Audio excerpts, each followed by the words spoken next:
I was a single corporate drone, living somewhere between cubicles and a top-floor apartment on a 2.1 transit line. The apartment sat on the 16th floor, the very top, with a terrace that was neither large nor small. When I first chose this place, the agent had talked endlessly about the open view and excellent lighting of a top-floor unit.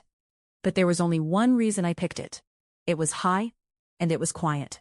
I liked the feeling of being cut off from the ground, as if all the noise and chaos of the world could be locked downstairs. Of course, that sense of isolation also included people. Welcome to Panda's Storyboard.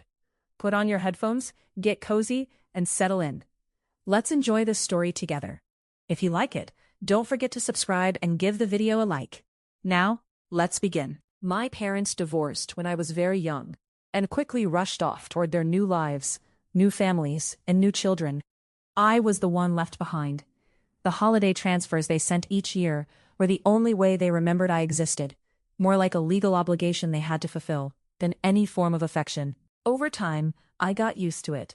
I got used to eating alone, watching movies alone, and listening to the wind outside my rented apartment late at night, pretending it was the world whispering to me. People who lack a sense of security often develop strange habits.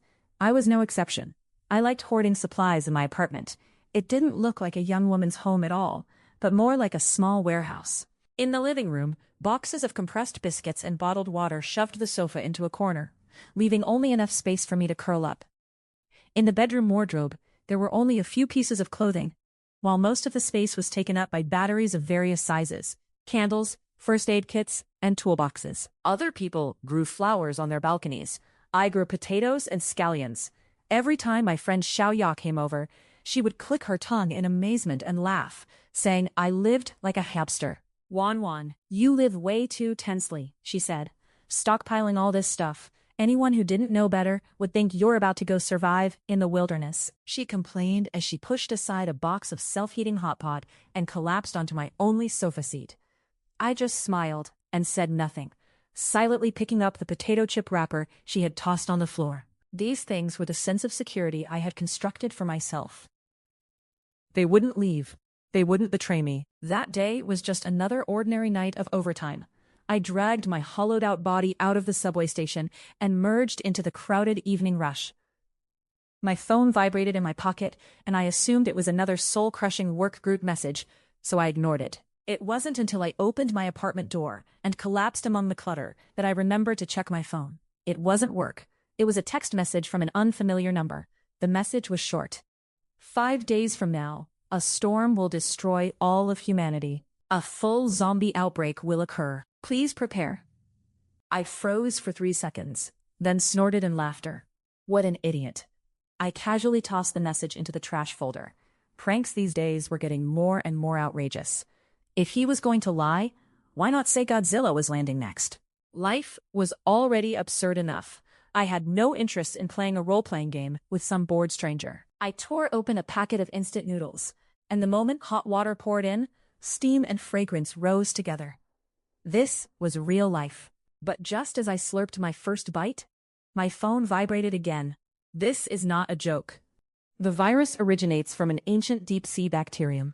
It spreads globally through abnormal atmospheric circulation. Early symptoms resemble severe flu, high fever, and fatigue. Within 48 hours, it causes irreversible neural necrosis, accompanied by extreme aggressiveness. The storm is both the trigger and the cover. Believe me. My finger hovered over the delete button, refusing to press down. Deep sea bacterium, atmospheric circulation, neural necrosis. These words didn't feel like an ordinary prank. They sounded more like a leaked internal report. I set my chopsticks down and walked out onto the terrace. The night wind was warm and damp, leaving me restless. The city was still blazing with lights, traffic flowing endlessly, and on a massive CBD billboard in the distance, a celebrity smiled brightly while advertising a new soda. Everything was perfectly normal. Yet, my mind drifted to recent news. On television, meteorological experts had been grimly analyzing a once-in-a-century global extreme weather event, saying that a super-warm, moist air current from the equator was moving north and would collide with Siberian cold air in 5 days. creating unprecedented severe convection. Unprecedented. At the time, I had dismissed it as media exaggeration, a ploy for attention. But now that word overlapped eerily with the text message. A deeply buried fear of abandonment wrapped itself around my heart. Hadn't my life been nothing but one forced farewell after another? Abandoned by my parents? Abandoned by so-called family? If the world really was about to undergo a massive upheaval, would I once again be the first one left behind? I picked up my phone and called Xiaoya. I asked her about the message and repeated its contents. On the other end of the line, she burst into exaggerated laughter. My God, Wanwan, you don't seriously believe this, do you? It's obviously some scammer mass-sending messages, trying to sell you some doomsday survival kit. Ignore it and go to sleep. You still have a meeting tomorrow. But the recent weather forecast. Oh, please, when has the weather forecast ever been accurate? Even the experts get proven wrong every day. Her voice carried clear impatience. All right, my boyfriend's urging me to play games. Stop rambling. Bye. The call ended with a busy tone. Standing alone in the cluttered living room, an unprecedented sense of loneliness swallowed me whole. To others, this was just a joke, an absurd, trivial prank. But to me, I looked around my apartment. Over the years, my savings had slowly turned into these silent piles of supplies. I had no parents to support, no relationships to maintain, no mortgage or car loan. I was completely alone, with nothing tying me down. A crazy thought broke through the soil of my mind. Since I already had nothing, why not gamble once? If the message was fake, I would at worst lose all my savings by upgrading my stockpile. My life wouldn't be worse than it already was.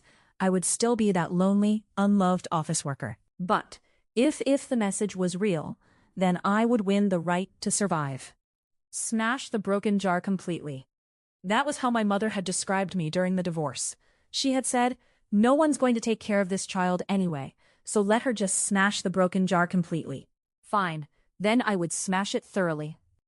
I took a deep breath, unlocked my phone, and opened every shopping app and banking app I had. Looking at the not large but hard-earned number in my account, my heart pounded with tension and fear, mixed with a twisted, almost vengeful thrill. My life had always been decided by others. This time, I would decide for myself. I opened the shopping cart and began adding items like a madwoman: water purification systems, solar generators, more medicine, weapon-grade crossbows, stab-resistant vests, radio equipment. My fingers flew across the screen, my eyes bloodshot from intense focus.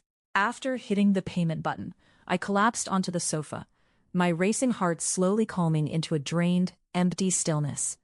Then my phone began vibrating at an unprecedented frequency. Your order for a high-strength riot shield has been confirmed. Your multifunctional engineering shovel has been picked up and is on the way. Your 100-kilogram vacuum-packed Northeast rice has shipped. I swiped away notification after notification. I ordered 2 types of water purifiers, 1 household reverse osmosis system, and dozens of portable outdoor filtration straws. For the solar generator, I chose the highest power civilian model, complete with 4 massive solar panels. Beyond my original reserves, I added large quantities of long-term, dehydrated vegetables, meat, canned food, and staple grains. Most importantly, I ordered bottled water. Through a local service app, I contacted a water station and ordered 25 18.9-liter bottles, demanding delivery within 2 days. The station owner laughed joyfully over the phone and kept asking, "Miss, is this for a company purchase or an event? Such a large quantity, I'll give you wholesale pricing." "Personal use," I replied briefly. The line fell silent for a few seconds as he processed those words. On the first day, my doorbell started ringing at 8 in the morning and never stopped. Couriers in all kinds of uniforms stared at me and my increasingly crowded living room like I was some kind of monster. "Miss, did a moving company forget some of their stuff?" one delivery man asked breathlessly while hauling in a solar generator. "Not household use," I said expressionlessly as I signed and dragged the heavy box inside. Another courier delivering dozens of large storage bins peeked in and whistled. "Sis, that's some serious stockpiling." I didn't reply.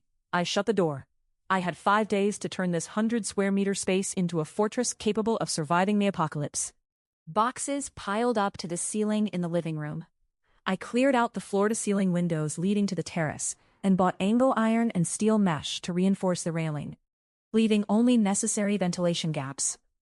I also ordered several large plastic breeding tanks, planning to follow online tutorials to build an aquaponics system, half for easy-to-grow vegetables, half for hardy tilapia. I watched my bank balance plummet from 6 digits to 5, then to 4, panic tightening my chest. This was all the money I had saved by scrimping on food and clothes. Xiaoya's call came at that moment. She was screaming the moment she spoke. "Lin Wan, have you lost your mind? My cousin who does deliveries said he brought you packages 8 times today. What are you doing? You actually believed that stupid text and started preparing for the end of the world?" "I'm just buying extra supplies, just in case," I said hoarsely, exhausted from a full day of moving boxes. "Just in case? You call this just in case?" Her voice shot up an octave. "Why did you buy stab-proof gear? Why crossbows? You even bought sedatives. Lin Wan, are you under too much pressure? Do you want me to take you to a doctor?" I could picture her disappointed expression, even through the phone. "I'm fine, Xiaoya. I know what I'm doing." "You don't know shit," she cursed angrily. "You spent all your money. What about next month's rent? Utilities? Your job? Are you planning to starve?" "I've thought it all through." "You've thought it through? Fine, Lin Wan. Do whatever you want. When you're broke and can't even afford food, don't come crying to me." The call ended abruptly. I stood in the wreckage of my living room, phone in hand, as the sun outside slowly sank below the horizon, bathing the city in a gentle golden glow. Children laughed downstairs, and square dance music drifted through the air. Life felt vibrant and warm, except I felt completely out of place in it. Xiao Ya's words struck my most fragile nerves. Had I really gone insane? With trembling hands, I reopened my banking app. Balance, 187.5 yuan. In an instant, overwhelming panic and regret drowned me.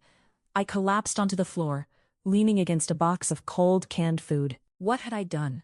I had gambled my entire life on a ridiculous text from a stranger, turning my hard-earned savings into a pile of possibly useless junk.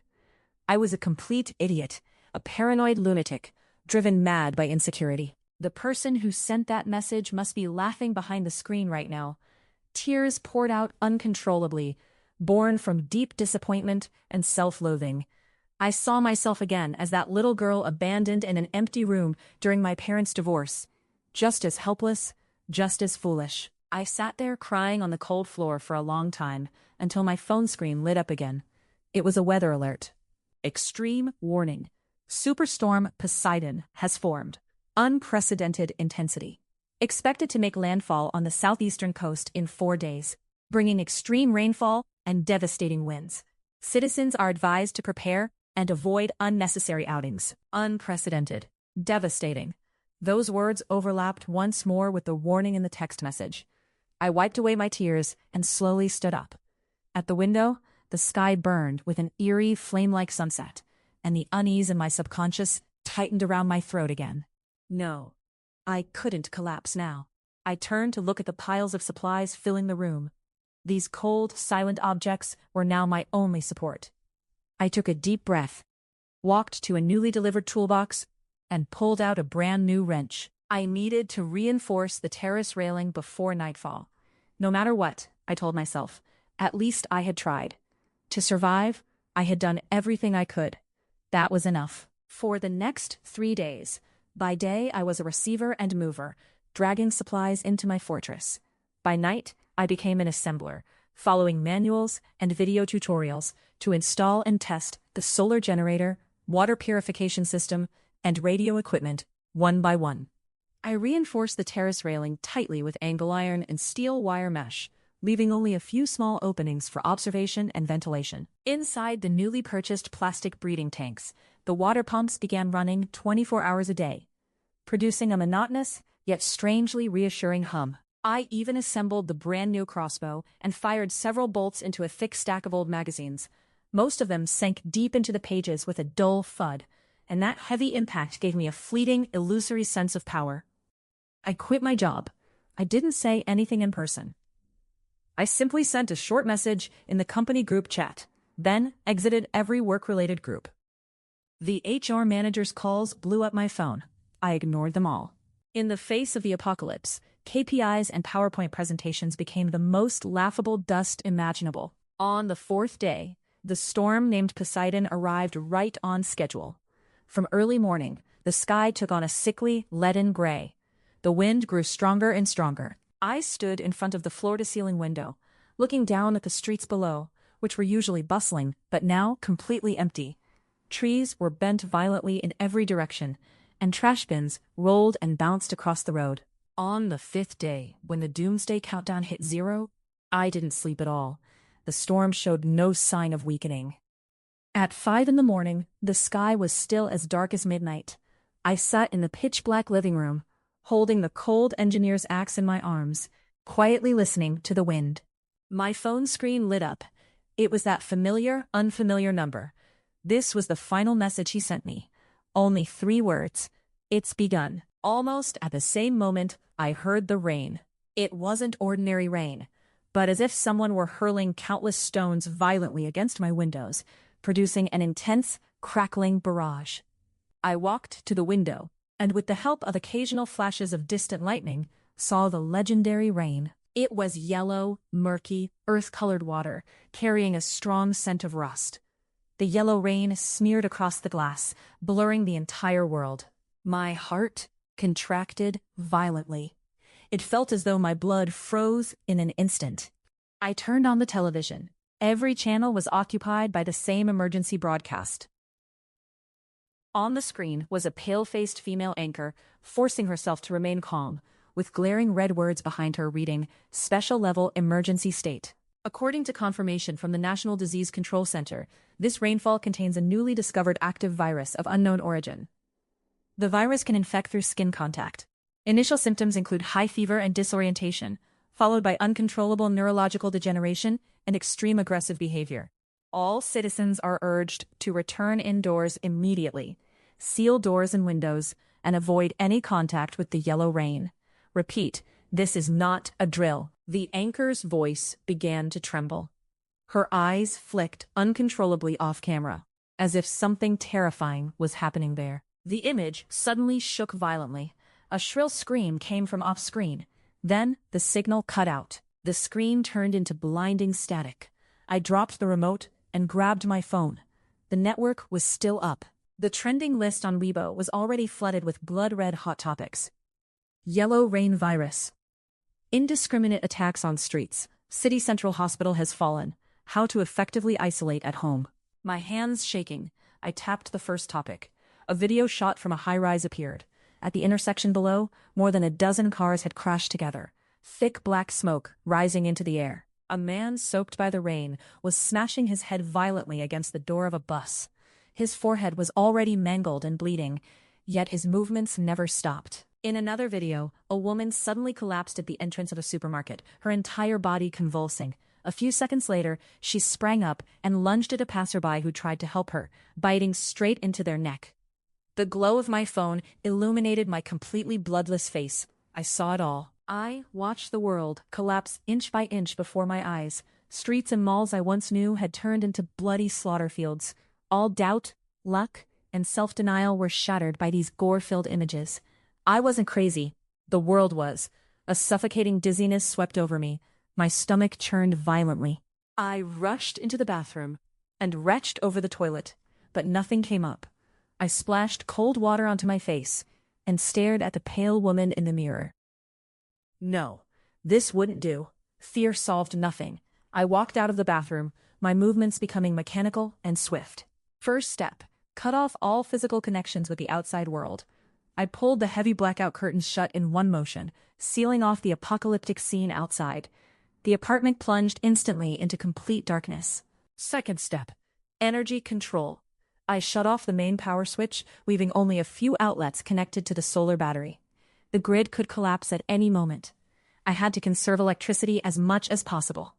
In the darkness, only the refrigerator and water pump continued to hum. Third step, fortify defenses.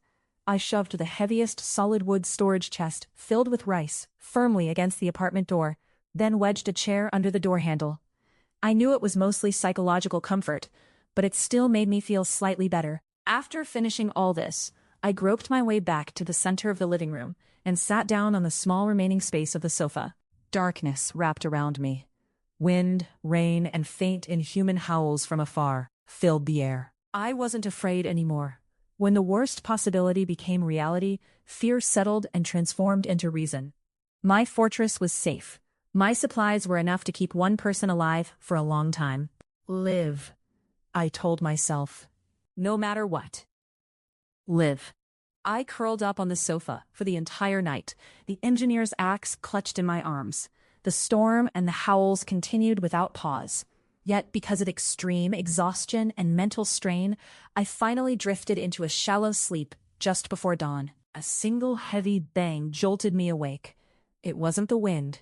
It wasn't the rain. The sound was deep and solid, carrying the unmistakable sensation of flesh slamming into metal. Someone was throwing their entire body against my door, again and again. Bang, bang, bang. Perfectly rhythmic, endless. My heart skipped violently. Blood rushed to my head. I slid off the sofa as quietly as possible and crept toward the door without making a sound. I didn't turn on the lights. The apartment was lit only by faint glow seeping through the edges of the curtains.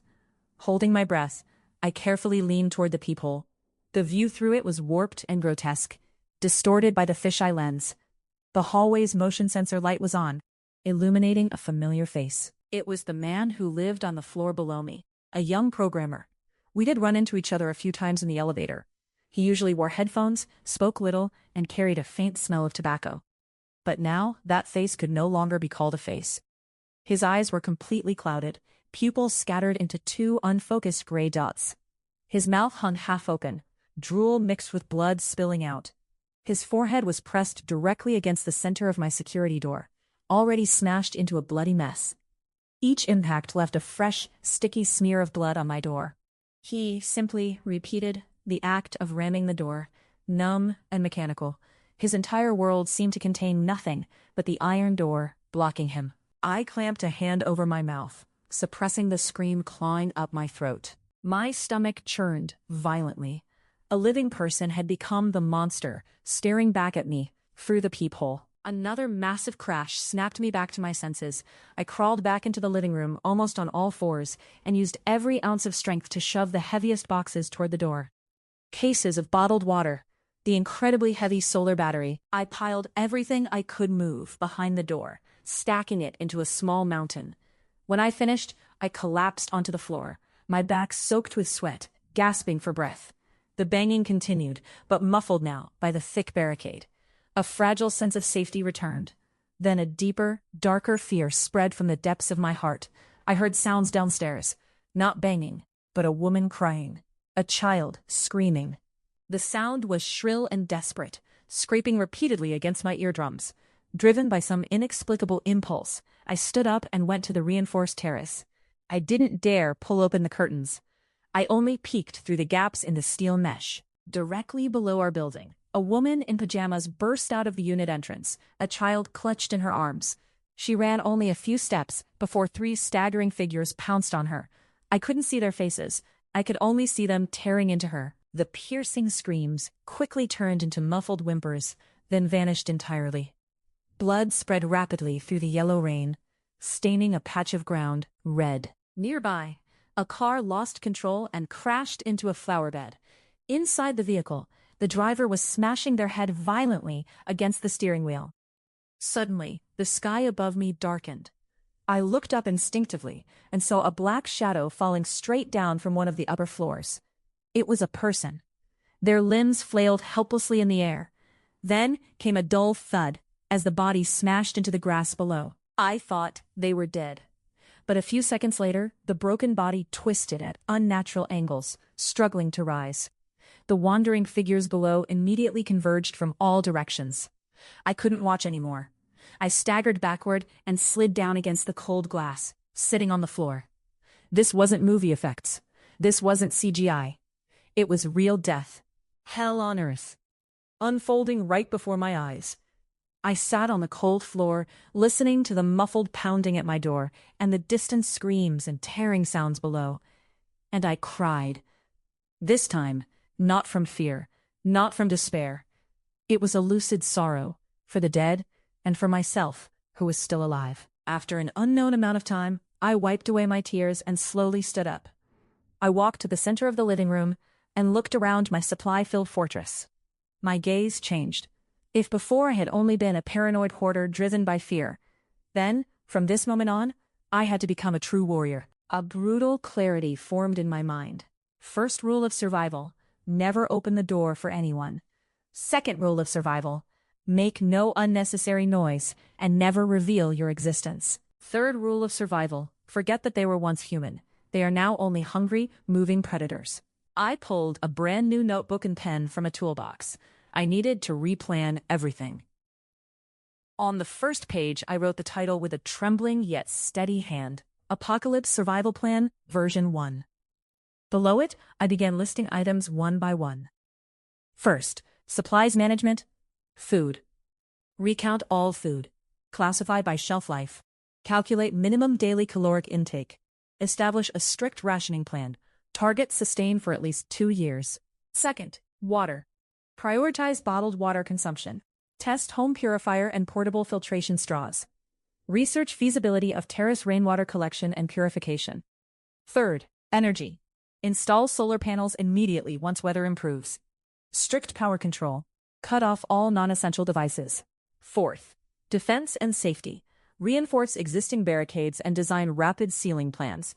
Inspect all windows and terrace reinforcements for vulnerabilities. Weapons. Engineer's axe by the door, crossbow by the bed. Create a daily physical training plan to ensure proficiency. Fifth, long-term planning. Activate aquaponics system as soon as possible. Expand potato and scallion cultivation. Maintain radio monitoring without transmitting signals. Establish waste disposal, hygiene protocols, and medication management. I wrote continuously until 2 full pages were filled. Then I set the pen down and let out a long breath. Now I had to keep living. The pounding outside the door became background noise in my apocalypse life. Relentless, day and night, each strike reminding me that I was still alive. Outside that door was another world. I refined the plan several more times, even creating Plan B and Plan C for different emergencies. When I finished, a familiar physical need surged, but dehydration and extreme tension left my throat burning. I walked into the kitchen and turned on the faucet. A stream of murky yellow liquid, identical to the rain outside, burst out. Carrying a strong smell of rust and sediment, I instinctively stepped back. A few seconds later, the flow became intermittent, wheezing hoarsely. Then, with violent pipe shaking, it stopped completely. The faucet fell silent. I stood in the kitchen and felt my heart sink. The water stopped. That realization chilled me far more deeply than the monsters pounding at my door or the hellscape outside my windows. I had stockpiled food, medicine, and energy. Yet the city's water supply, the system I relied on most, collapsed so fragilely right before my eyes. 25 barrels of bottled water looked like a lot, but if I depended solely on them, I would only be sitting here waiting to run out. Once they were gone, I would be no different from those people downstairs who wailed and died in the rain. No, I couldn't panic.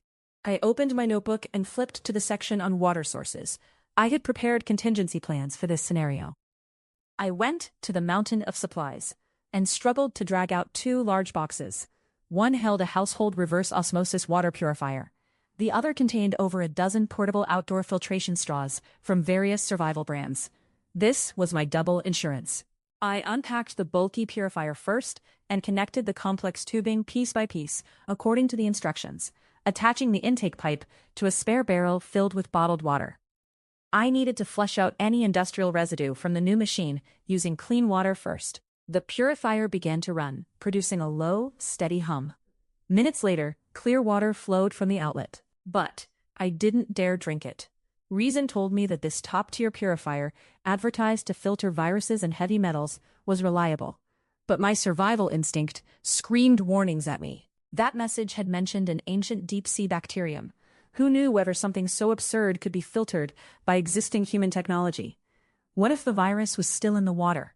I couldn't gamble my life on that 1 in 10,000 chance. I needed a test subject. My gaze fell on the terrace. on the newly set up aquaponics tanks. To start the system, I had purchased dozens of the hardiest tilapia fry. They would be my poison testers. I took out a clean glass aquarium and carefully rinsed it with purified water. Then, from the rainwater collection barrel on the terrace, converted from a large plastic trash bin, I scooped out a ladle of yellow, foul-smelling rainwater. That yellow rainwater passed through the humming purifier, undergoing 5 stages of filtration. What flowed out looked no different from ordinary purified water. I filled the glass tank completely. Taking a deep breath, I used a net to scoop out the liveliest tilapia from the breeding tank and gently placed it into the aquarium. The fish flicked its tail happily the moment it entered the water, swimming a full circle, as if satisfied with its new environment. My heart leapt into my throat. I dragged over a chair and sat directly in front of the tank, staring without moving. 1 minute, 5 minutes, 10 minutes. The fish swam freely, occasionally opening its mouth to release small bubbles. There was nothing abnormal. But I didn't relax. Viral infection takes time. The message said the early symptoms resembled a severe flu, with full transformation within 48 hours. Fish physiology differs from humans, but I still needed prolonged observation. Over the next 2 days, I barely slept. Aside from eating and staying alert, I spent all my time watching that fish. I named it Hope. Hope didn't disappoint me. It ate well, swam energetically, and even approached the glass when I got close, as if interacting with me. The pounding at my door stopped on the afternoon of the second day. I didn't know whether that neighbor had finally exhausted himself, or been lured away by something else. The hallway fell silent. That silence made me even more uneasy. I peered through the peephole. The corridor was completely empty. The 48th hour arrived. I watched the stopwatch, second by second, my heartbeat accelerating with each tick. When the timer reached the final moment, I looked at the tank. Hope was still lazily blowing bubbles in the water, very much alive. I succeeded. I covered my face as my shoulders shook uncontrollably. My preparation had been correct. My paranoia had been rational. I had gambled. And won. I still didn't drink the water immediately. I repeated the experiment, this time using a portable filtration straw inserted directly into the yellow rainwater, then transferring the filtered water into another tank. I placed a second fish inside.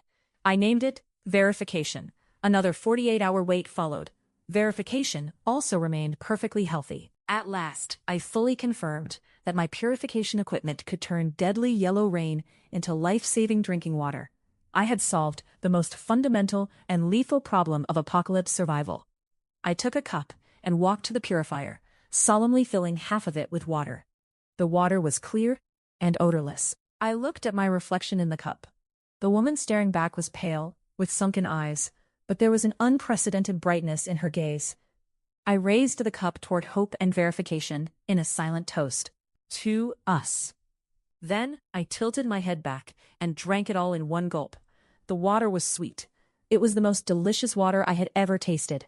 It flowed through my parched throat, nourishing every part of my body and extinguishing the last embers of tannic in my heart. With a reliable water source secured, my mind finally settled. I opened my notebook to a new page and wrote the title, Sustainable Water Resource Plan. I listed the details one by one, my thoughts clear and methodical. Outside the window, a new round of yellow rain began to fall, tapping against the glass. These waters were no longer lethal poison, but resources that would allow me to live. On the 7th day after solving the water problem, the city truly died. That afternoon, as I was charging the battery, the LED light strip above me flickered twice and went out without warning. I froze for a moment, then understood. The main power grid had collapsed. The entire apartment plunged into darkness, as even the emergency lights and billboards outside died simultaneously. Seconds later, the backup circuit connected to the solar battery activated automatically. A small desk lamp lit up, casting a lonely halo of light in the darkness. I went to the window and carefully lifted a corner of the curtain. Outside was a pitch-black dead zone. I instinctively checked my phone's signal bars. There were none. I refreshed a web page stubbornly. Only a single line appeared, unable to connect to the internet. I stared at that line for a long time. Water, electricity, Internet.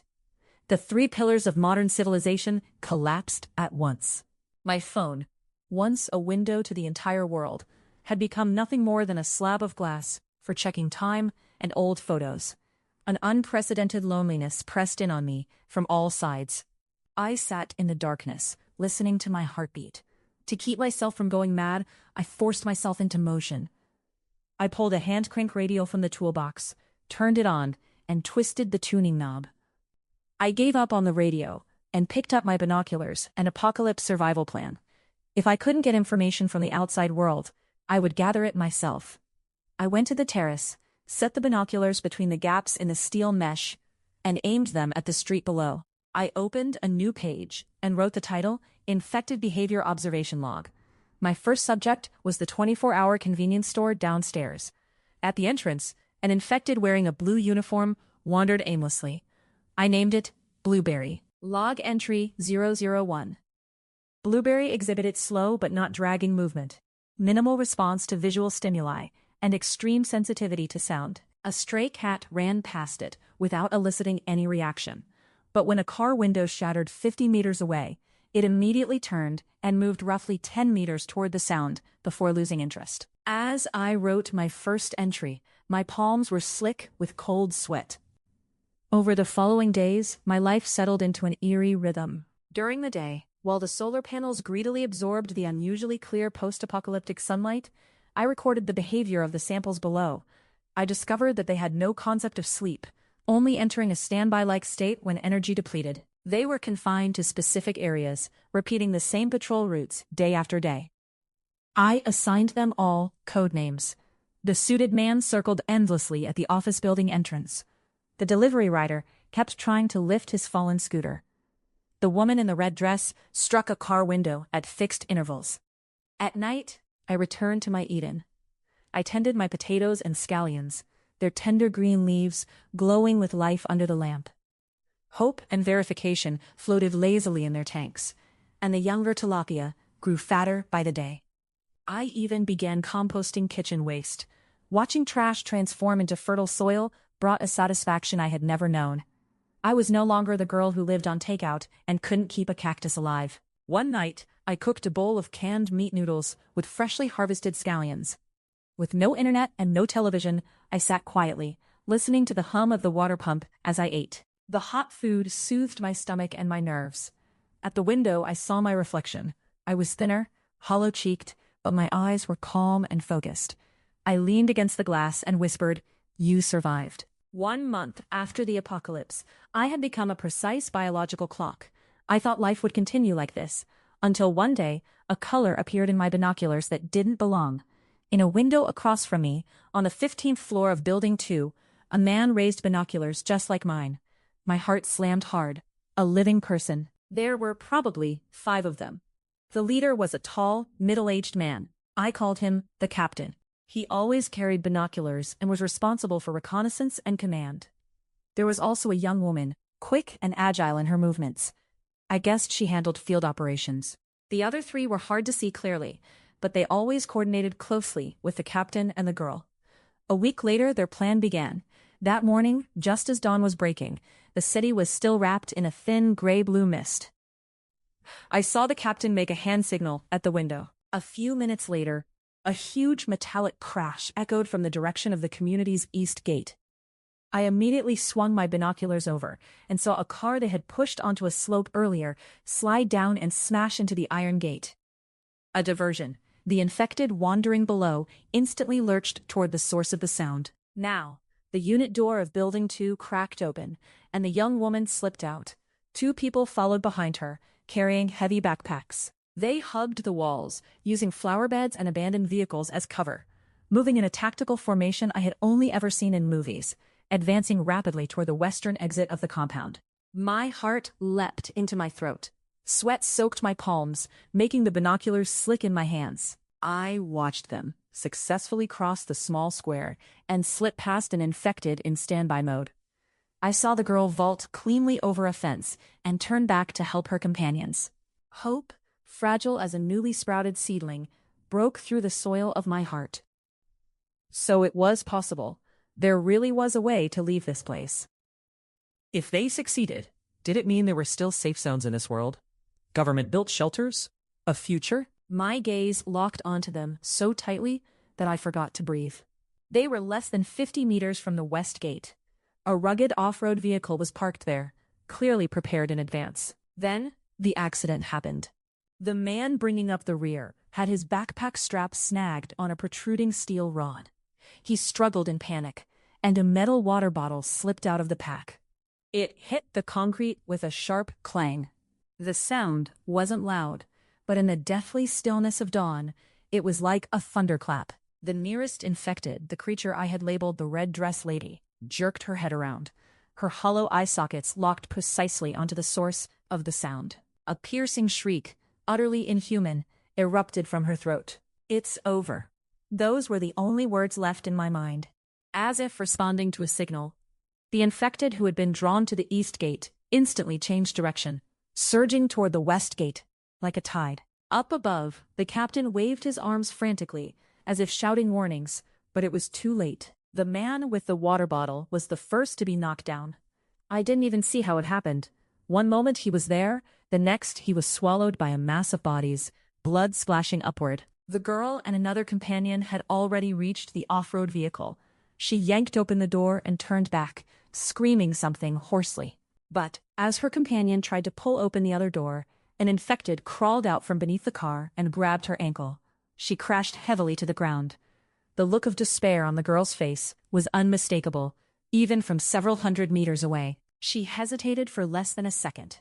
Then she slammed the door shut and started the engine. The off-road vehicle roared, lunged forward, plowed through two infected blocking the way, and charged madly out through the west gate, disappearing down the street. Her two companions, and the captain above, still futilely waving his arms, were left behind forever. I lowered my binoculars. My entire body was trembling. My stomach churned violently. I rushed to the sink, but couldn't vomit anything. The girl's final look, fear, reluctance, and resolve, all mixed together, burned itself deep into my mind. To survive, she had abandoned her companions. I collapsed onto the floor. The cold surface slowly calmed my shaking. What should I do? For the first time, that question stood before me with brutal clarity and weight. My fortress was safe, my supplies were sufficient.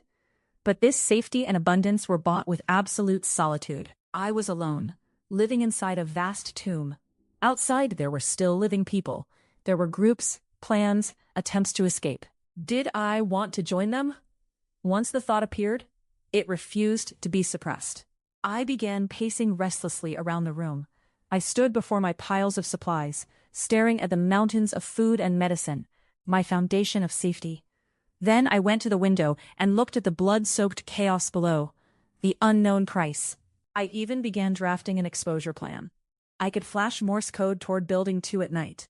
I could display my supplies to prove my value. We could unite and devise a more comprehensive plan. After all, there is strength in numbers. But the girl's eyes surfaced again in my memory. So did the cold indifference with which my parents had passed me around like luggage during their divorce. My life had been filled with betrayal and abandonment. Why should I believe that, in a moment of life and death, others wouldn't shut the door on me just like she did? Why should I believe that, once I exposed my fortress, others wouldn't raise their blades for the sake of my supplies? Trust is a luxury of peaceful times. In the apocalypse, it is rarer than diamonds and more expensive than gold. I couldn't afford that gamble. I had already bet my entire life on that text message. I had won. I couldn't afford to lose all my hard-earned chips in a second wager. I walked slowly back to my supplies. I opened a storage crate filled with carefully organized medicine. Amoxicillin, ibuprofen, iodine, gauze. Everything was neatly arranged. I opened another crate.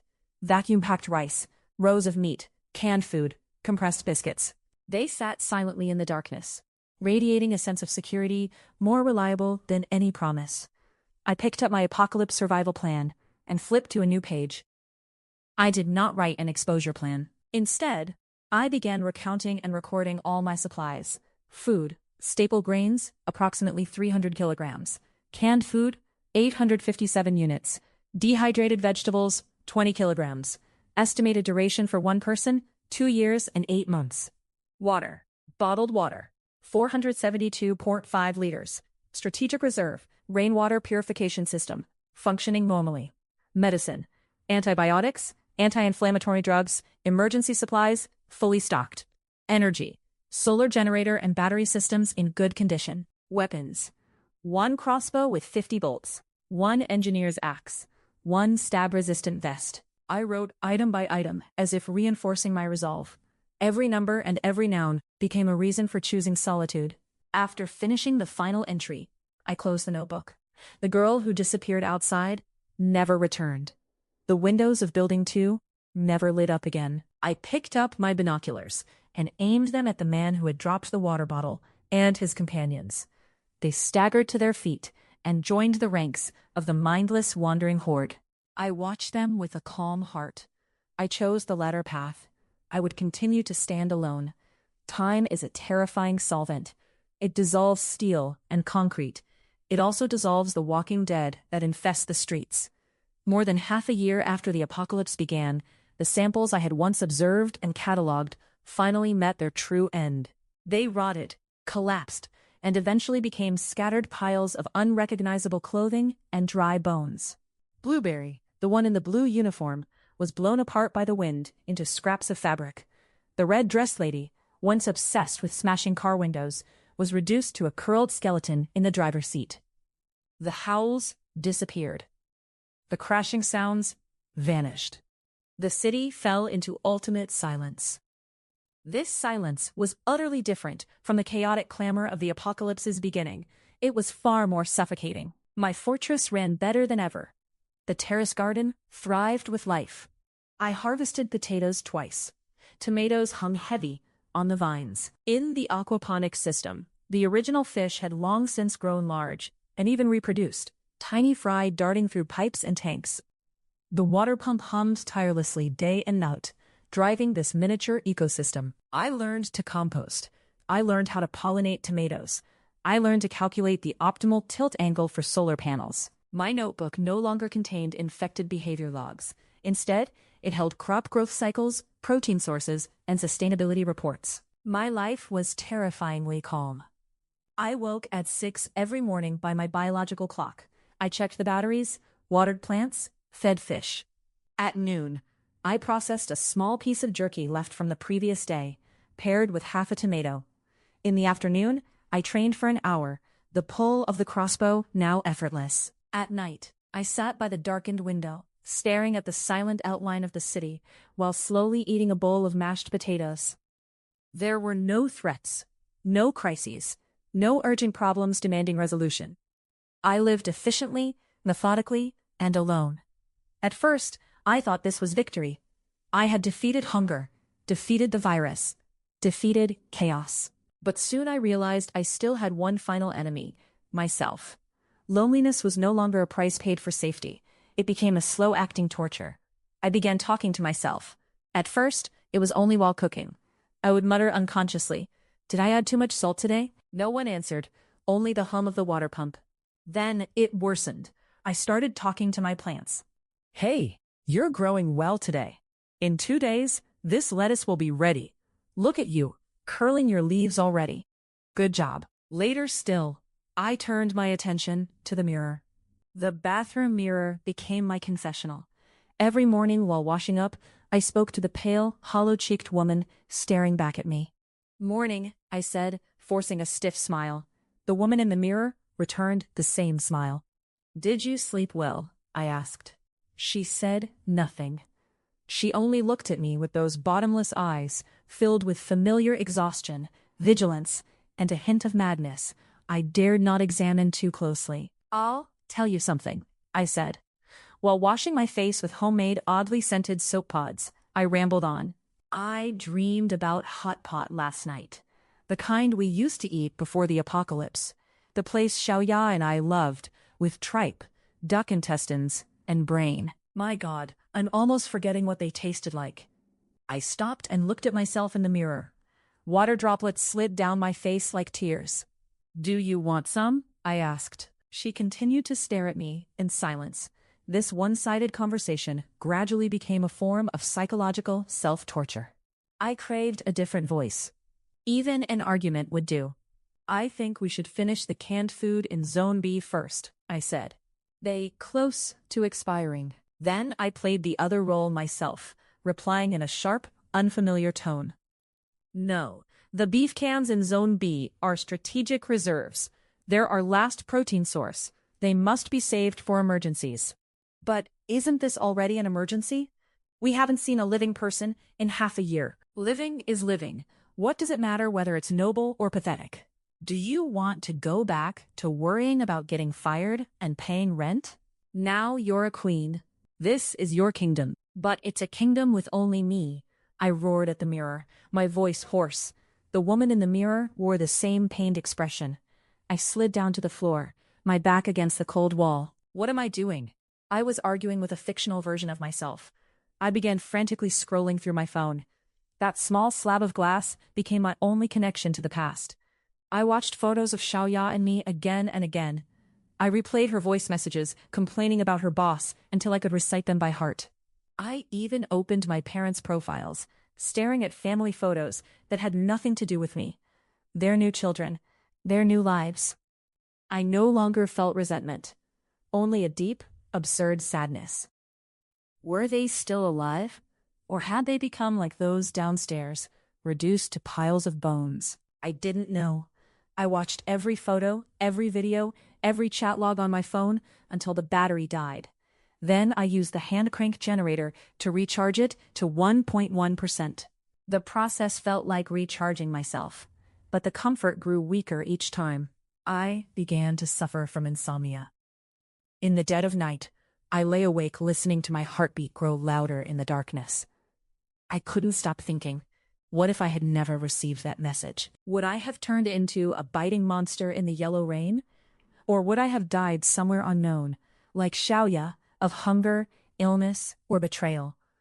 Or if, when the girl from Building 2 started the car, she had looked back and waved at me, would I have gone with her?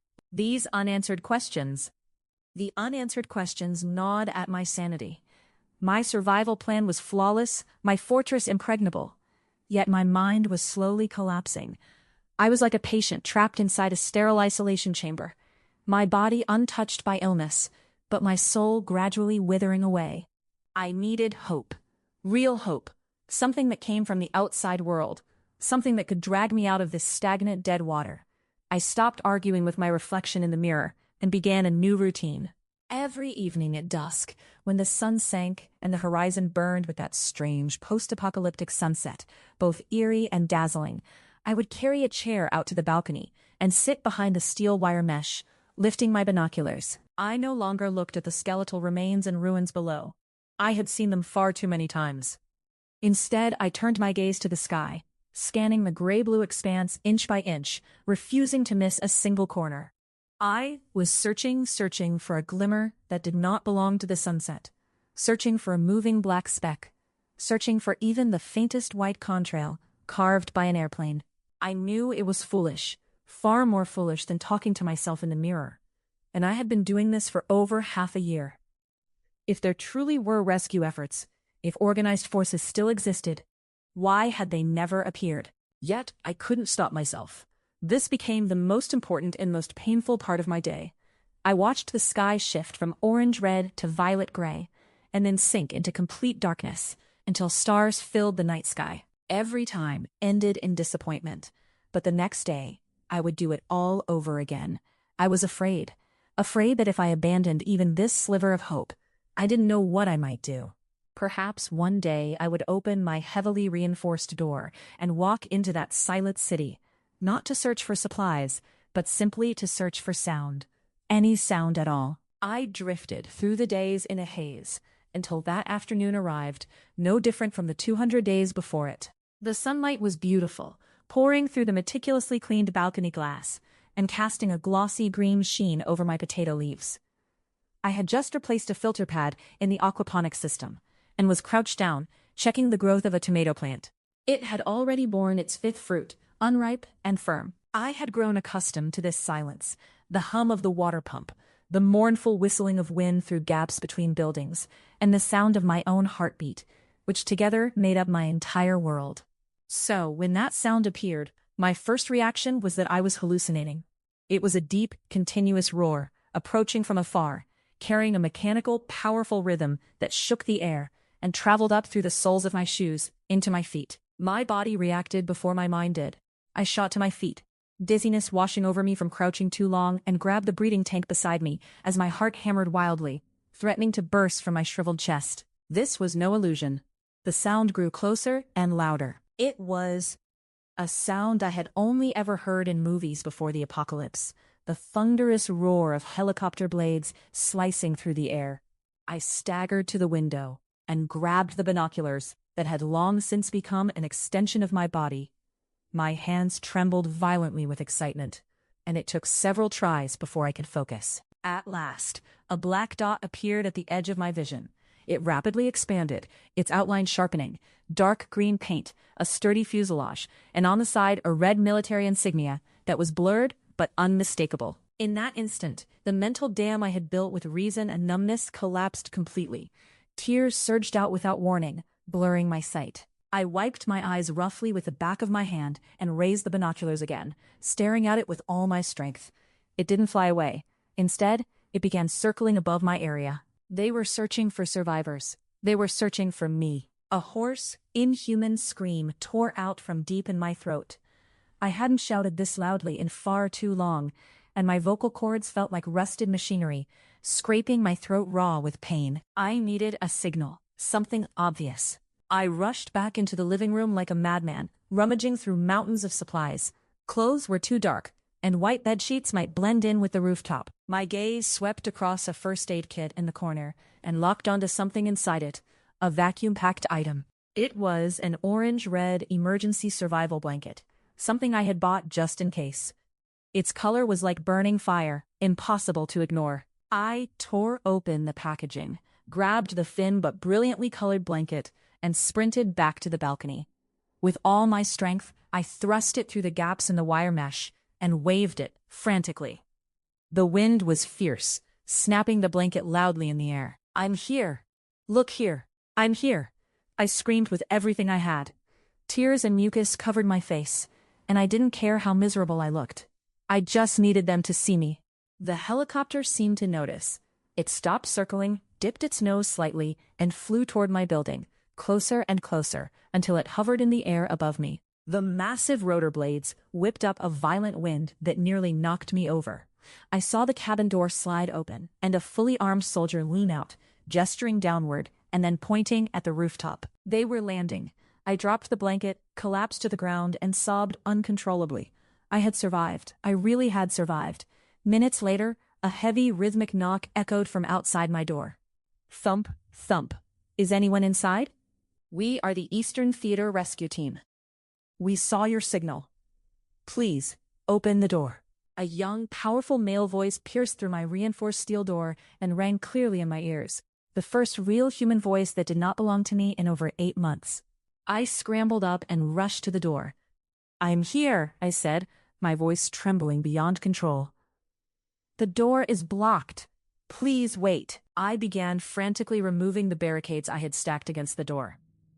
The rice bags that once made me feel so secure now felt as heavy as mountains, and I dragged the crates of bottled water away, one by one, the water sloshing inside with hollow gurgling sounds. At last, I moved the chair wedged against the handle, and with shaking hands, turned the lock that hadn't been opened in so long. The door opened a crack, and blinding light flooded in, along with 3 soldiers in camouflage, weapons in hand. The man in front was tall, his face painted in camouflage, his eyes sharp and alert. The moment he saw me, that sharpness softened. "Are you okay?" he asked. I opened my mouth, but couldn't form a single word, only nodding desperately as tears streamed down my face. His gaze passed over me and swept across my fortress. When he saw the living room packed with supplies, the water purifier working in the corner, and the small desk lamp glowing from a battery pack, disbelief flickered through his eyes. "My God," a young soldier behind him murmured. "You've been alone all this time?" I nodded again. "You've done well," the lead soldier said, his voice carrying genuine respect. "Don't be afraid. You're safe now. My name is Zhou Zheng. We're taking you home." The word home unlocked the softest corner of my heart. I could no longer hold myself up and slid down the doorframe as Zhou Zhang stepped forward to catch me. "Can you walk?" he asked. "We'll send people back for your supplies. After registration, they'll be converted into contribution points. Right now, you need to leave with us." Supported by 2 soldiers, I walked out of the fortress I had lived in for nearly a year. The stairwell looked exactly like what I had seen through the peephole. Dried bloodstains and dust everywhere. We stepped onto the rooftop, where the helicopter's wind made it impossible to open my eyes. I was guided onto the aircraft, strapped in, and as the rotors roared again, the helicopter lifted into the air. Leaning against the window, I looked down for the first time at the city I knew so well. The streets looked like gray scars, abandoned cars like coagulated blood, and the buildings I had observed day and night now resembled silent tombstones. My apartment, the small top-floor unit with a balcony, shrank rapidly into an insignificant dot within the vast urban ruins. "Goodbye," I whispered in my heart. "Goodbye, my fortress. Goodbye, my loneliness." The helicopter flew toward the rising sun. After some time, the horizon revealed a completely different scene. No longer silent ruins, but scattered lights, tall electric fences, and figures working in the fields. We landed at a massive base made up of military camps and temporary structures. The moment the cabin door opened, the roar of human life rushed in. Voices, engines, broadcast music, countless sounds of civilization crashing over me like a tide. I saw children chasing each other in the square, civilians lining up for food, and patrolling soldiers with weary yet resolute expressions. Faces filled with life and emotion passed before my eyes. I stepped off the helicopter and placed my feet on solid ground as a woman in a white lab coat approached, smiling warmly. "Welcome home," she said.